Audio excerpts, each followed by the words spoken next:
들이 애굽에서 나와서 이제 하나님께서 약속해 주신 가나안 땅에 들어가기 직전입니다.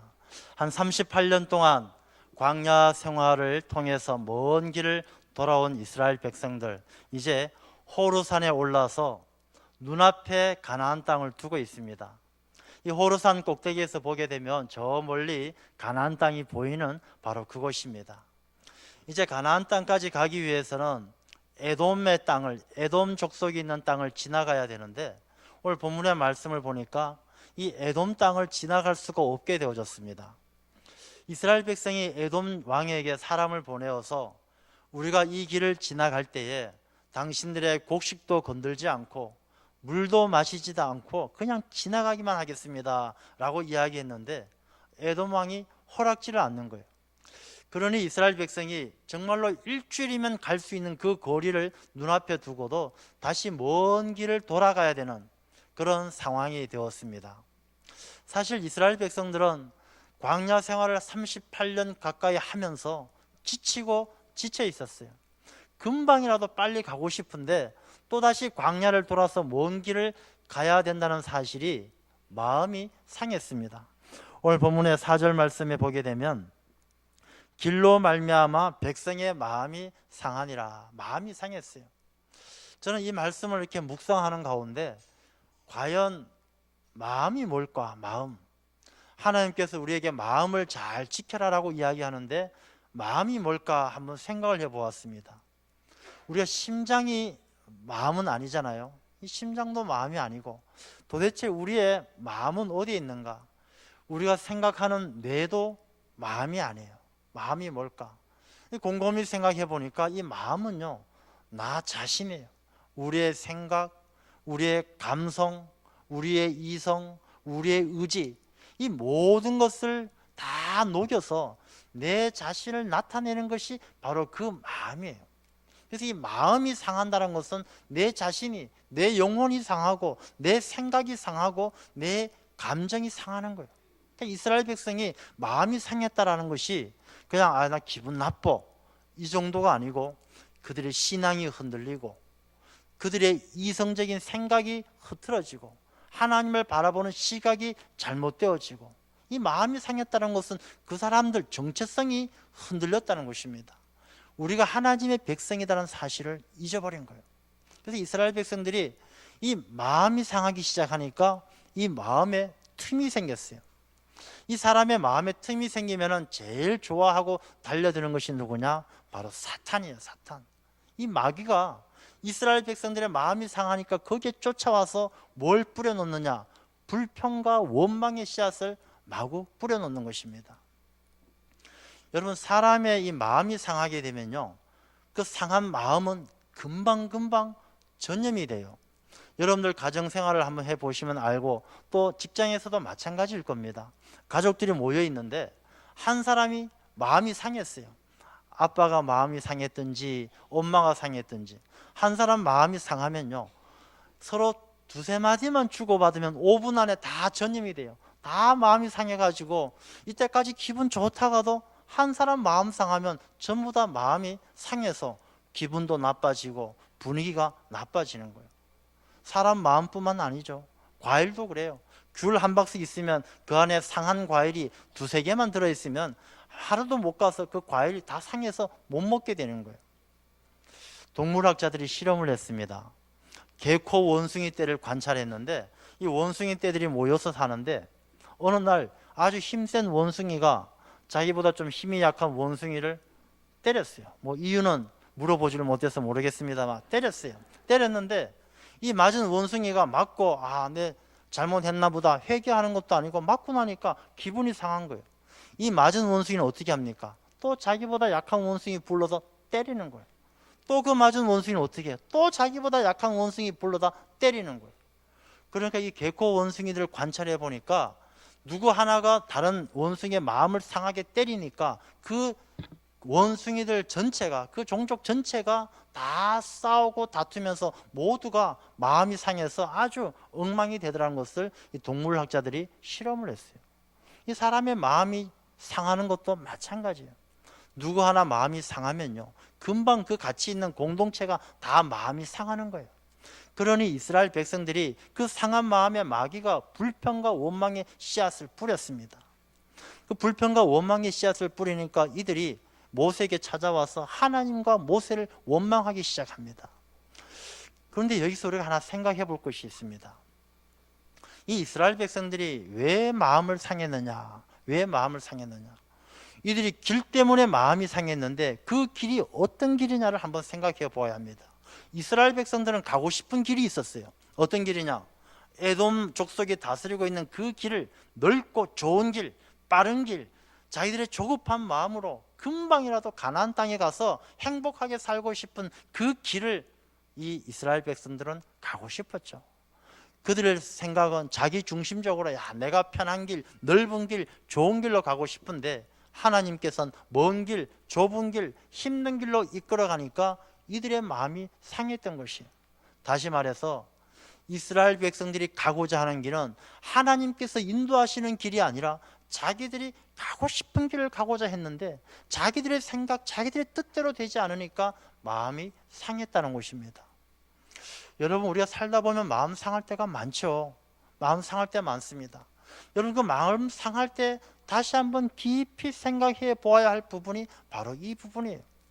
그 내가 마음 상하는 그 순간, 선택의 기로에 섰을 때에 내가 원하는 길이 아니고 다른 길로 인도하실 때 그 다른 길 가운데 하나님의 섭리하심과 하나님의 계획하심을 보지 못한다면 우리는 마음이 상하게 되고 불평하게 되고 원망하게 되는 것입니다. 그러나 내 생각과 다른 하나님의 생각, 내가 원하는 길이 아니라 하나님께서 준비하신 길이라는 것을 믿고 순종하는 사람은 그 길이 아브라함의 길이 되고 시온의 대로가 되어질 줄로 믿습니다.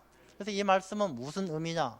우리가 내 생각과 다르다고 해서 내 마음이 상해서 불평과 원망의 사탄의 씨앗이 떨어져서는 안 되도록, 그래서 성경 말씀은 우리의 마음을 잘 지켜야 된다라고 말씀하고 있는 것입니다. 여러분, 원망이라는 것이 그렇게 생각하십니까? 살다 보면 원망할 수도 있죠. 불평할 수도 있죠. 그게 뭐 어떻습니까? 이렇게 생각하십니까? 그렇지가 않아요. 오늘 7절 말씀을 보게 되면은 백성이 모세에게 이르러 말하되 우리가 여호와와 당신을 향하여 원망함으로 범죄하였사오니, 이 원망하게 되는 것은요, 큰 범죄예요. 범죄. 왜 이것이 범죄가 되느냐 하면, 원망하게 되는 그 근본적인 배경이 무엇이냐 하면 자기 자신이 원하는 길로 가지 못하고 다른 길로 가게 되었을 때 이 다른 길로 인도하시는 하나님을 믿지 못하는 거예요. 우리가 성경 말씀 가운데 죄라는 게 다른 게 아니에요. 사람을 죽이는 것이 죄가 아니라 하나님을 제대로 섬기지 아니하고 하나님을 믿지 못하는 게 죄예요. 그래서 이스라엘 백성은 다른 길로 인도하시는 하나님의 뜻에 순종하지 아니하고 믿지 못하고 하나님에 대해서 원망을 하게 되니까 그것이 바로 죄라는 것입니다. 여러분, 사람이 살다 보면 불평하는 마음, 원망하는 마음 생길 수 있어요. 사람이 어떻게 완벽할 수 있습니까? 불평이 생기고 원망의 마음이 생기지만 그것이 내 마음에 들어왔을 때, 아니야, 이래서는 안 돼, 내가 불평해서는 안 돼, 원망해서는 안 돼, 하나님의 은혜고 하나님의 뜻이 있을 거야, 믿음으로 이 불평과 원망의 마음을 쫓아내면 그건 죄가 되지 않습니다. 그러나 이 불평과 원망의 마음이 내 속에 들어와서 내 육신을 지배하고 내 입술을 통해서 내뱉어지게 되면 문제는 달라지는 거예요. 이 불평과 원망의 말은 하나님을 믿지 못합니다, 나 하나님의 뜻에 순종할 수 없습니다, 이 말이 내뱉어지게 되면 하나님과의 관계가 멀어지게 되는 것입니다. 하나님과의 관계가 멀어지게 되고 그 내뱉은 불평과 원망의 말은 공동체를 파괴하고, 공동체를 파괴할 뿐만 아니라 하나님의 뜻을 거슬러서 큰 죄를 범하게 되는 것입니다. 그래서 하나님께서는 반드시 그 일에 책임을 묻게 되시는 거예요. 그런데 이 이스라엘 백성들이 뭐가 불평이고 뭐가 원망이냐, 5절 말씀을 보면 어찌하여 우리를 애굽에서 인도해 내어 이 광야에서 죽게 하는가. 사실 하나님께서 이스라엘 백성들을 애굽에서 인도해 낸 것은 이스라엘 백성의 기도를 들으셨기 때문이에요.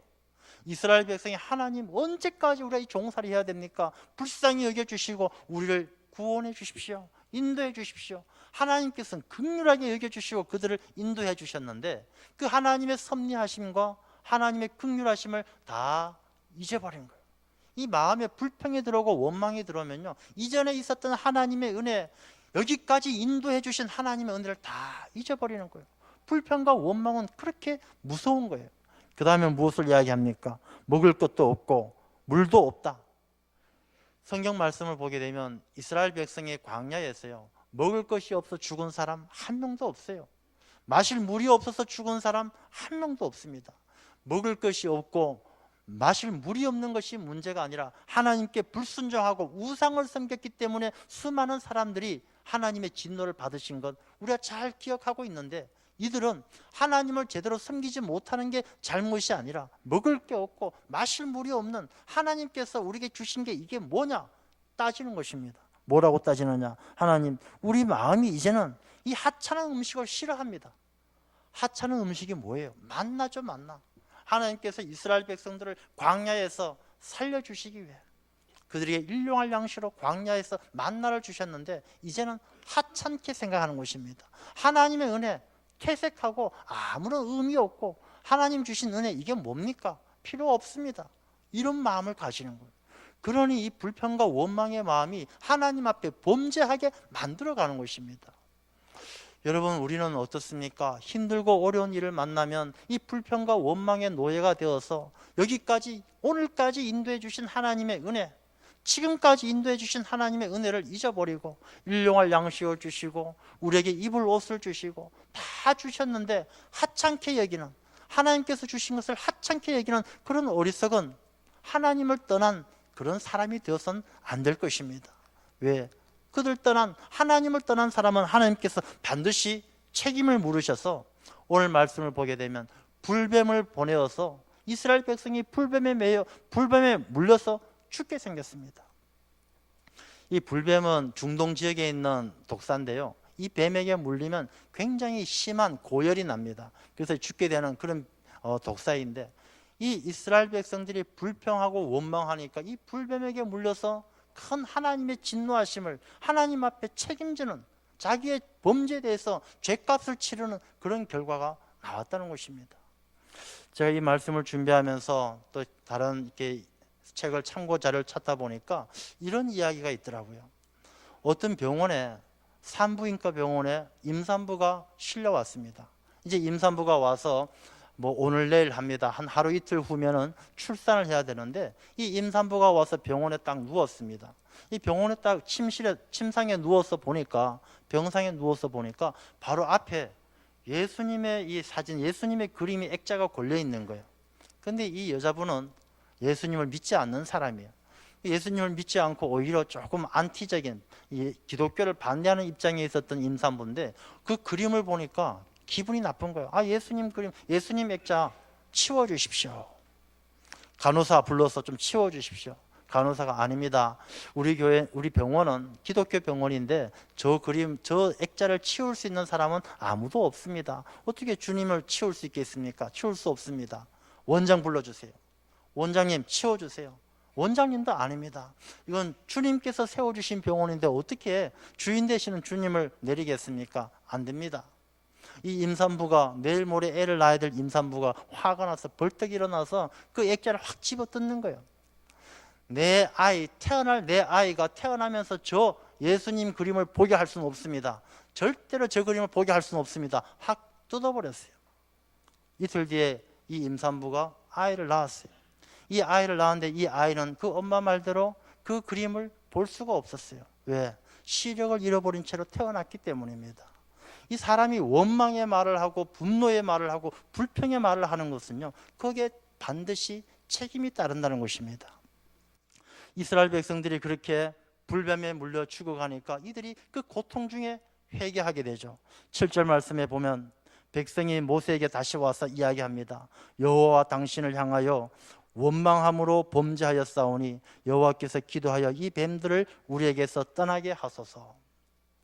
사실 하나님께서 이스라엘 백성들을 에돔의 그 좋은 길로, 넓은 길로, 빠른 길로 보내시려면 보내실 수가 있겠죠. 하나님께서 못하실 일이 뭐가 있겠습니까? 하나님께서 만물을 창조하시고 역사를 주장하시는데 뭔들 못하겠습니까? 그러나 하나님께서 이스라엘 백성에게 에돔의 그 길로 가지 아니하고 먼 길로 가게 하시는 이유가 다 있는 것입니다. 신명기 8장에도 보면 하나님께서 너희들을 광야로 가게 하는 이유가 너희들이 얼마나 겸손한가, 너희 자기 자신을 낮추게 하기 위함이고, 하나님의 말씀에 순종하는가 순종하지 아니하는가 그걸 실험하기 위해서 하나님께서 광야 길로 가게 하시는 거예요.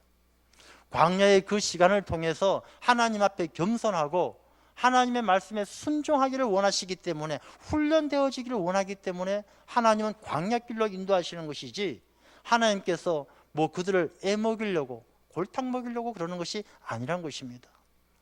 예수님이 제자들에게 이야기하죠. 너희들이 나를 따르려면 자기를 부인하고 자기 십자가를 지고 따라야 할 것이다 말씀하십니다.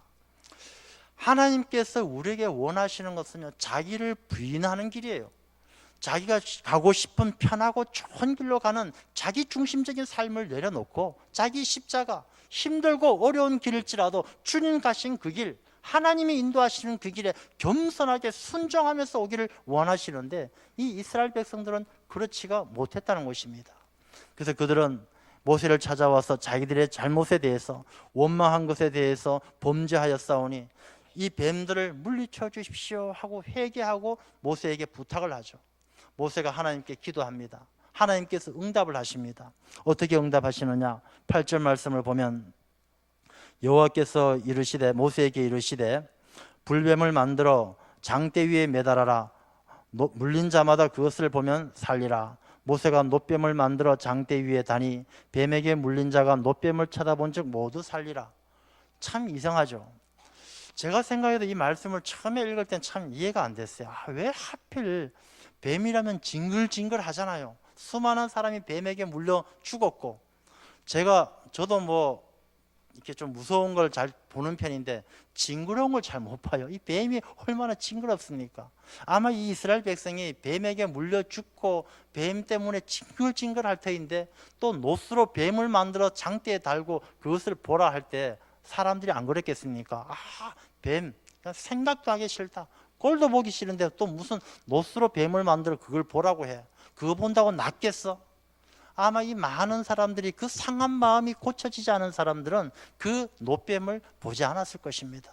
그러나 그 놋뱀을 바라본 사람은 믿음으로 바라본 사람이죠. 하나님께서 말씀하셨으니까 말씀될 줄로 믿고, 말씀대로 될 줄로 믿고 놋뱀을 바라본 사람은 다 살았다, 모든 나았다, 이렇게 말씀을 하고 있는 것입니다. 오늘 이 본문의 말씀은요, 이 광야에 있었던 놋뱀의 사건에 끝나는 것이 아니라, 이 놋뱀의 사건이 요한복음 13장에 보게 되면 예수님께서 내가 그 놋뱀과 같이 인자도 들려야 하리라 라고 말씀하시면서, 바로 이 놋뱀의 사건이 예수 그리스도의 사건, 예수 그리스도께서 이 땅에 오시고 십자가에 달리신 그 사건을 예표하고 있다는 것을 우리에게 말씀을 해주는 것입니다. 예수님께서 불뱀에게 물린 우리를 위해서 이 땅에 오셨어요. 여러분, 우리가 살아가면서 불평과 불만과 원망을 안 해본 사람 누가 있겠습니까? 다 우리 인간들은 완벽하지 못하기 때문에 조그마한 어려움에도 불평하고 원망을 합니다. 감사는, 하나님께서 주신 은혜에 감사는 저만치 잊어버리고 당장 눈앞에 어려움 때문에 불평 원망합니다. 그래서 다 불뱀에게 물린 것처럼 힘든 시간들을 보내요. 질병의 불뱀에게 물린 사람도 있고, 가난의 불뱀에 물린 사람도 있고, 수많은 이 불뱀에 물린 것처럼 우리의 삶이 고통스럽지만, 이 놋뱀을 바라본 적, 놋뱀을 쳐다본 적 모든 사람이 살았던 것처럼 우리도 주님만 바라보면 우리의 모든 삶의 문제들, 질병들, 가난들, 어려움들 치유해 주시겠다는 하나님의 약속인 줄로 믿습니다. 이 말씀은 이제 우리가 이스라엘 백성이 놋뱀을 바라보고 고침을 받았던 것처럼 우리가 예수 그리스도를 바라보고 그분을 믿기만 하면 영생을 얻으리라 말씀하신 것처럼 주님을 바라볼 때에 우리의 모든 삶의 문제가 회복되어지고 치유되어지는 하나님의 놀라운 계획을 우리에게 말씀해 주고 있는 것입니다. 여러분, 우리가 살아가면서 어려운 일을 만날 때 불평하고 불만하는 일을 조심해야 됩니다. 이 불평하고 원망하는 일을 하다 보면 나도 모르게 죄를 범하게 되는 것이죠. 그 성경 말씀 가운데도요, 시편 37편을 보면 이런 말씀이 있습니다. 불평하지 말지어다 분을 그치고 노를 버리라. 불평하지 말라 행악에 치우칠 뿐이라. 대저 행악하는 자는 끊어질 것이나 여호와를 기대하는 자는 땅을 차지하리라. 불평하게 되면 악을 행하게 된다는 것입니다. 악을 행하게 되면 행악하는 자는 하나님께서 끊어질 것이라 그렇게 말씀하시는 거예요. 여호와를 기대하는 자, 하나님을 바라보는 자는 땅을 얻을 것이다 그렇게 말씀하십니다.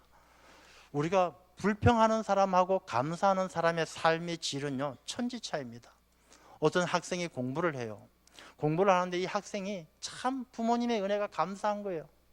참 부모님이 나를 낳아주시고 길러주시고 학교 보내서 공부하게 해주시고 그게 너무너무 감사하고, 선생님이 나를 가르쳐주는 선생님이 너무 감사하고, 이 감사하면서 공부하는 학생 성적이 좋겠습니까? 나쁘겠습니까? 성적이 쑥쑥 올라가는 거예요. 그런데 불평불만 있는 사람, 엄마 아빠는 말이지, 다른 데 친구는 뭐 한 달에 200만 원짜리 고액 가회, 쪽집게 가회도 시켜주는데 나는 이게 뭐야? 부모님에게 불평합니다. 선생님에게 공부하는데 선생님이 가르쳐 주는 게 시원찮습니다. 선생님 뭐 알아듣지도 못하는데, 자기가 무지한 건 생각하지도 않고 알아듣지도 못하게 가르친다고 선생님에게 불평하고 원망합니다. 그 아이의 성적이 좋겠습니까? 그 아이의 성적은 뚝뚝 떨어지는 거예요. 여러분, 우리 신앙생활도 다를 바가 없습니다.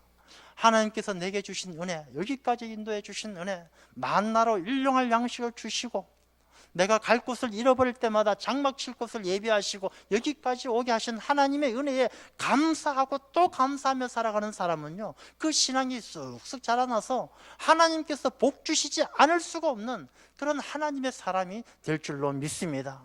근데 조그만 일에도 불평하고 원망하는 사람은요, 공부 못하는 아이처럼 점점점 하나님으로부터 멀어지는 거예요. 악하고 게으른 종이 되는 것입니다. 그래서 우리가 선택의 기로에 설 때마다 우리가 감사할 줄 알아야 돼요. 오늘도 우리 맥주 감사 주일로 지키고 있는데, 이 감사와 불평은요, 습관입니다. 여러분, 감사할 만해서 이건 감사할 만하니까 감사하자, 이건 감사가 아니에요. 감사는요, 습관입니다. 그런 말이 있어요. 감사할 줄 아는 사람은 지옥 가서도 감사하고 불평하는 사람은 천국 가서도 불평한다.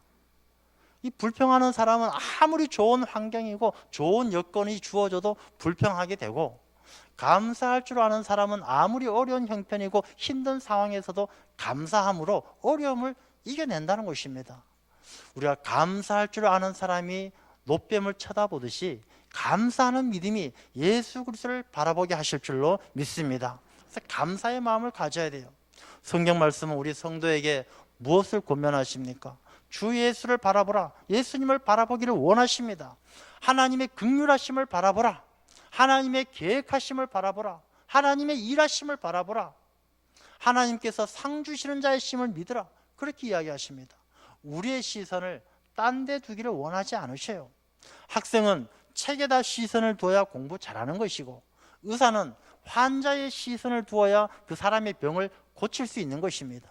그리스도인은 예수 그리스도에게 시선을 두고 살아갈 때에 온전한 그리스도인이 되어서 하나님에게 칭찬받게 될 줄로 믿습니다. 여러분, 우리 올 하반기를 지나는 동안 우리의 시선을 어디에 두겠습니까? 하나님에 둬야 되지 않겠습니까? 하나님을 바라보는 사람은요, 모든 문제가 다 해결되어지는 거예요. 왜냐하면 하나님께서 우리의 모든 삶의 길을 인도하시고 우리에게 능력이 되시기 때문에 그렇습니다. 어떤 고개 비행사, 비행기를 운전하면서 고개 비행할 때 그런 일이 있었다고 합니다. 이 고개 비행하는 이 비행기 조종사가 비행기를 조정하는데, 이 비행기에서 갑자기 이상 신호가 오는 거예요. 막 잡음이 생기고 비행기가 이상한 거예요. 살펴보니까 이 비행기 안에, 이 전투기 안에 생쥐가 한 마리 들어와서 이 전선을 갉아먹기 시작하는 거예요. 이 생쥐가 와서 갉아먹을 때 이 조종사가 갑자기 브레이크를 딱 밟고 서면 어떻게 되겠습니까? 비행기가 떨어지잖아요. 이 자가용하고 달라가지고 비행기는 설 수가 없는 거예요. 그래서 이 비행기 조종사가 이 생쥐가 와서 전선을 갉아먹는 그 위기의 순간에 어떻게 합니까? 하늘 높이 올라가는 거예요. 높이 올라가니까 높은 곳에는 산소가 없기 때문에 이 생쥐가 산소 결핍으로 질식해서 기절해 버리는 거예요. 그래서 무사히 착륙할 수가 있었다는 것입니다. 여러분, 우리 문제는요, 도망간다고 해결되어지는 게 아니에요. 이 비행기가 높이 올라갈수록 그 문제가 해결되어지는 것처럼 우리가 주님을 바라보고 주님께 가까이 나아갈수록 우리의 모든 문제가 해결되어지는 줄로 믿습니다. 그래서 우리가 주님을 바라보면서 주님께 열심히 나아가야 되는 거예요. 우리가 내 삶에 아무리 어렵고 힘든 일이 찾아오고 불평불만한 일이 생긴다 할지라도 내가 마음이 상하면 그 틈에 이 마귀가 불평 원망의 씨앗을 뿌려요. 그 틈을 주어서는 안 돼요. 내 마음속에 자꾸 불평이 생기고 불만이 생기고 원망이 생기면 내 마음에서 밀어내고 내 마음을 잘 지키고, 그리고 내 삶이 내 시선을 들어 하나님을 바라볼 때 나의 도움이 어디서 올까? 천지를 지으신 아버지께로다. 아버지 하나님을 바라볼 때 아버지께서 나를 도와주시고 밤이나 낮이나 지켜주시는 은혜 가운데 우리를 강건하게 지켜주실 줄로 믿습니다. 그래서 여러분의 삶이 언제나 불평과 원망의 삶이 아니라 감사의 삶으로 예수 그리스도만 바라보면서 하나님이 주시는 큰 은혜 가운데 승리하는 복된 삶이 되시기를 축원합니다.